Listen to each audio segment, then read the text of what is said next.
হায় হায়, আমি একটা কি ভুলটাই করলাম রে। এইখান দিয়ে ঢুকে তো ভুল করলাম। আমার উদ্দেশ্য হচ্ছে আমি মিরপুরে যাব, তো আমি এই রুটে ঢুকলাম কেন?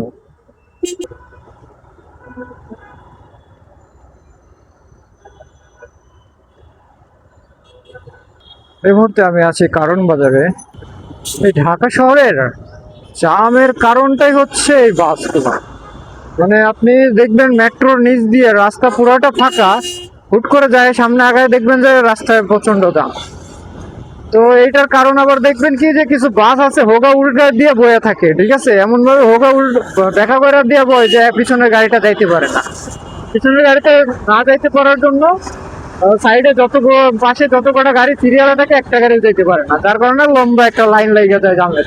দেখে মনে হচ্ছে কত বড় যে একটা জাম পড়ছে, আসলে কিন্তু তা না ভাই, দেখেন পুরো রাস্তায় ফাঁকা।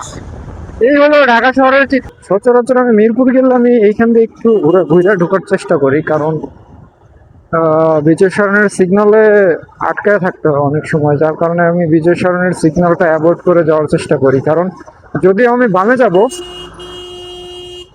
যদি আমি বামে যাব কিন্তু দেখা যাবে যে অনেক গাড়ি ডানে যাবে, এরা বামে ঢুকে সব রাস্তাটা আটকায় রাখে। তো যার কারণে যাওয়া একটু সমস্যা হয়, জামে পড়তে হয়।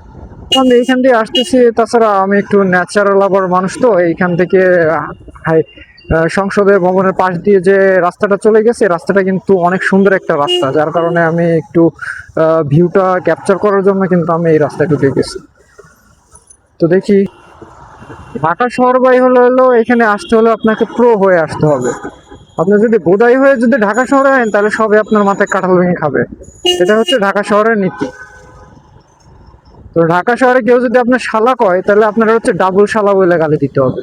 যদি আপনি দুলাভাই কন তাহলে আপনারা একবার মাথায় কাঁঠাল ভেঙে খায় আল্লাহ একবার আপনার শেষ করে দিবে। এই হলো ঢাকা শহর। তো কেউ কাউরে এক চুলো ছাড় দেয় না।